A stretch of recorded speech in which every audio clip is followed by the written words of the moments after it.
You think you spend money on things, but you don't. You spend money on feelings. Every time you've opened your wallet, whether it was for something you needed, something you wanted, or something you could barely explain, there was an emotion sitting right behind that decision. And here's what nobody tells you. That emotion was there long before you ever saw the price tag. Today we are going inside the hidden architecture of your spending mind. We are going to expose the emotional triggers that have been quietly shaping your financial life. And once you see them clearly, you will never make an unconscious purchase again. The first emotional trigger is one of the most misunderstood forces in all of human behavior. It is called the pain of inadequacy. Psychologists who study consumer behavior have known for decades that a significant portion of what people spend money on has almost nothing to do with function. It has to do with identity, specifically, with the identity they feel they are lacking. When a person feels small, unseen, or behind in life, the brain searches for a shortcut to status, and the fastest shortcut the modern world offers is a purchase. Think about a man named Daniel. Daniel was 34. He worked hard. He earned a decent income. But every morning he drove past his neighbor's new car and felt something tighten in his chest. Not envy exactly, something quieter. A whisper that said, "You are not enough yet." Within 3 weeks, Daniel had taken out a loan to buy a car he did not need, in a color he did not particularly like, to drive on roads his old car handled perfectly fine. Daniel did not buy a car. Daniel bought relief from that whisper. This is the first emotional trigger, spending as a response to internal inadequacy. And it is remarkably common. Studies in behavioral economics repeatedly show that people dramatically increase their spending behavior in periods when their self-esteem is threatened. After a professional failure, after a social comparison, after a feeling of being overlooked or undervalued. The purchase does not fix the feeling. It silences it temporarily. And then the bill arrives, the feeling returns, and the cycle repeats.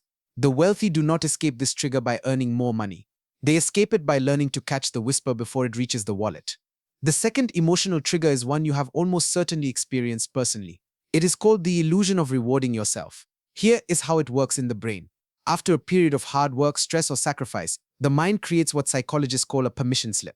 It tells you that because you have been disciplined, responsible, or burdened, you have now earned the right to be reckless. Just once, just a little. And that single thought has emptied more bank accounts than almost any other mental pattern in existence. Think about a woman named Claire. Claire had been strict with herself for 11 months. She meal prepped every Sunday. She declined trips she could not afford.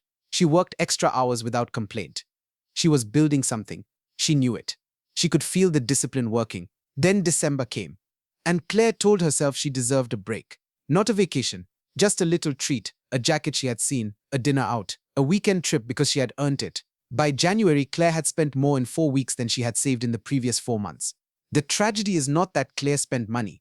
The tragedy is that she spent it unconsciously. Not because she decided to, but because an emotion decided for her. This is the seductive power of the reward trigger. It takes your discipline and turns it into a debt. It whispers that the work you did justifies the undoing you are about to commit. And the most dangerous part? It feels rational in the moment. It feels earned. It feels like balance. But real balance does not come from rewarding sacrifice with financial chaos. Real balance comes from rewarding your future self, the one who will wake up 6 months from now and either thank you or regret you. The people who build lasting wealth are not people who never reward themselves. They are people who have learned to pause between the feeling of deserving and the act of spending. And in that pause, they decide with intention rather than emotion. The third emotional trigger is perhaps the most invisible of all. Psychologists call it anxiety-driven spending. Most people think anxiety makes you freeze. They picture someone paralyzed, unable to act. But there's another form of anxiety, one that pushes you to spend, to buy, to consume, as a way of creating a feeling of control in a world that feels uncertain. When life feels unpredictable, the brain reaches for certainty. And in a consumer society, a purchase is one of the fastest ways to manufacture a moment of certainty. You chose this. You paid for this. You have this now. For a brief moment, you are in control. This is why global crises, personal upheavals, and economic uncertainty all tend to produce spikes in specific types of consumer spending. Not luxury, but what researchers call comfort purchasing. People buy things that make them feel anchored when their inner world feels like it is drifting.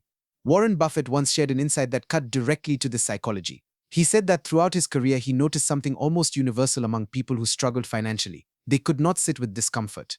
When markets fell, they sold. When their own lives felt shaky, they spent. The movement was always away from tension and towards something that felt like relief. Buffett built his wealth not by eliminating discomfort, but by learning to sit inside it. By training himself to recognize anxiety as information rather than a command. He did not ask, "How do I stop feeling this?" He asked, What is this feeling trying to tell me about the world? That reframe from emotion as command to emotion as data is one of the defining psychological traits of people who build real durable financial lives. Anxiety says do something right now to make this stop. Wisdom says feel this, understand this, and then decide. The space between those two responses is where financial maturity lives. And here is what is remarkable. Once you train yourself to sit with the discomfort without immediately reaching for a purchase, the anxiety itself begins to lose power. Not because you solved it, but because you proved to yourself that it cannot control you. Here is the truth that changes everything. Your relationship with money is not a financial problem. It is an emotional problem that happens to show up in your finances. The inadequacy that drives you to buy for status, that is not a spending habit. That is an unresolved conversation you are having with yourself about your own worth. The permission slip that lets you undo months of discipline in a single weekend. That is not a budgeting failure. That is a misunderstanding of what you actually deserve and when. The anxiety that pushes you to spend for control. That is not a money problem. That is an underdeveloped relationship with uncertainty and with your own ability to survive it. Every emotional trigger, at its core, is asking the same question. Do you trust yourself? Do you trust yourself enough to feel inadequate without buying your way out? Do you trust yourself enough to feel tired without spending your way to comfort? Do you trust yourself enough to feel afraid without purchasing an illusion of safety? The wealthiest minds in the world, not just in money but in peace, in freedom, in the quiet confidence that cannot be taken from you. They are not people who stopped having emotions. They are people who stopped letting their emotions make unilateral decisions. They feel it all, the fear, the longing, the exhaustion, the comparison. They feel it, and then they decide. That is not suppression. That is mastery. The next time you feel the pull to spend, stop. Not forever. Not even for long. Just stop long enough to ask one honest question. What am I actually trying to feel right now? If the answer is, I want to feel worthy, capable, or seen, ask yourself if this purchase will actually deliver that, or if it will just postpone the deeper work of believing it. If the answer is, I want to feel rewarded, rested, or released, ask yourself if the version of you 6 months from now would agree that this was the best way to honor the work you have done. If the answer is, I want to feel safe, grounded, or in control, ask yourself what would happen if you simply stayed with that discomfort for a few more hours or days and watched whether the world actually fell apart. It won't. You are more resilient than your emotions tell you. Money follows decisions. Decisions follow thoughts. Thoughts follow emotions.